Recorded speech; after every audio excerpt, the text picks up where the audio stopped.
The Garden, the Curtain, and the Cross. Written by Carl Laferton, illustrated by Catalina Echeverri. The true story of why Jesus died and rose again.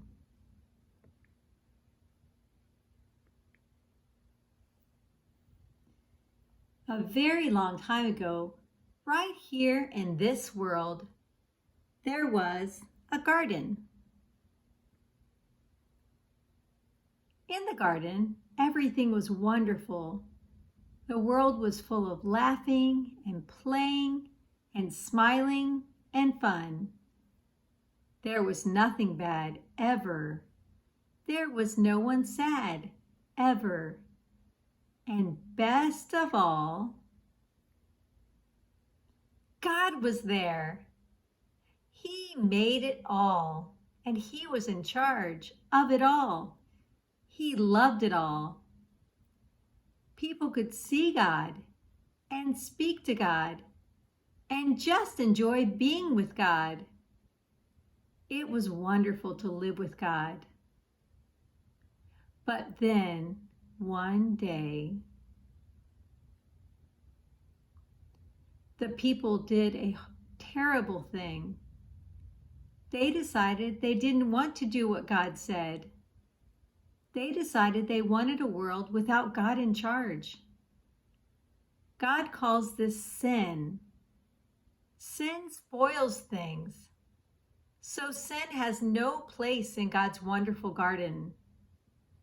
God said to the people, "You can't live with me in my garden anymore." And He sent them outside.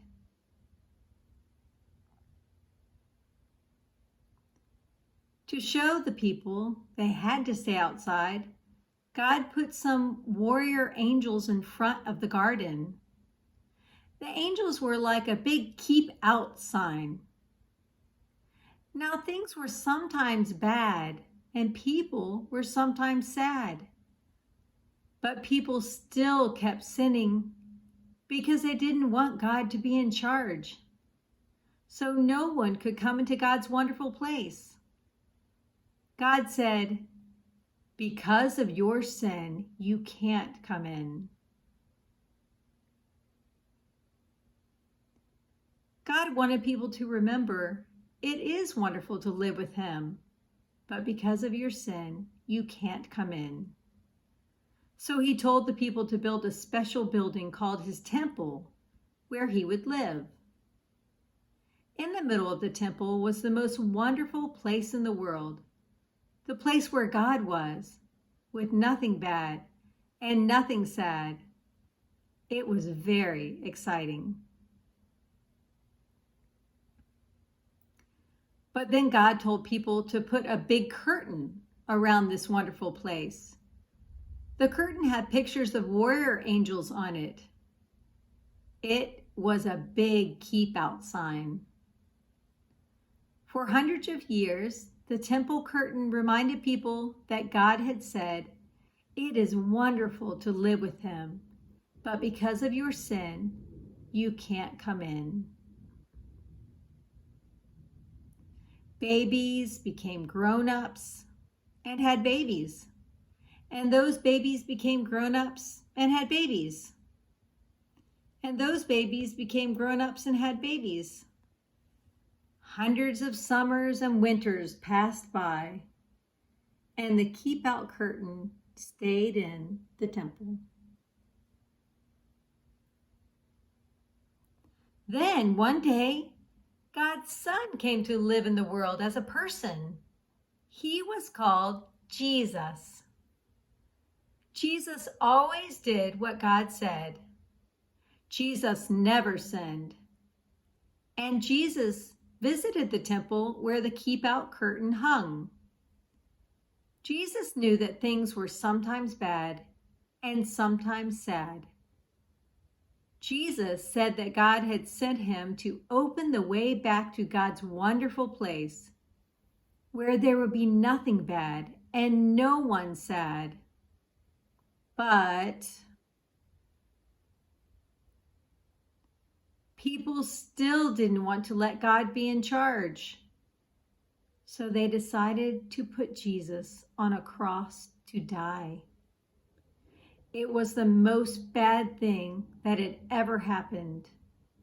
It was the most sad day of all time. But Jesus had a plan. He had always planned to die on the cross. What a strange plan. Why would God's Son plan to die? On the cross, Jesus took our sin. All the bad things we do and all the sad things, they caused Jesus, took them all from us. And when he did, something amazing, astonishing, astounding happened. The curtain tore. God had ripped up the keep out sign.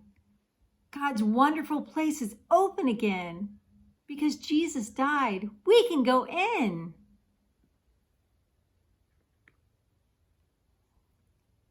After Jesus died, his friends put him in a tomb. They were very sad. For 2 days, nothing happened. Then, the next morning, Jesus' friends went to see his body in the tomb. And it wasn't there. A little later on, Jesus' friends were all together, and suddenly Jesus was there, alive. Suddenly his friends weren't sad. Now they were so happy. God had brought Jesus back to life so that he could live in God's wonderful place forever. And Jesus has sent everyone an invitation to come and live with him there too. He tells us, God says it is wonderful to live with him. Because of your sin, you can't come in. But I died on the cross to take your sin. So all my friends can now come in. We can live with God forever. There will be nothing bad and no one sad. We will see God and speak to God and just enjoy being with God, just as he planned. It will be wonderful to live with him, and it's all because of Jesus. We will say every day, thank you, Jesus. You're amazing. And you can start saying that today.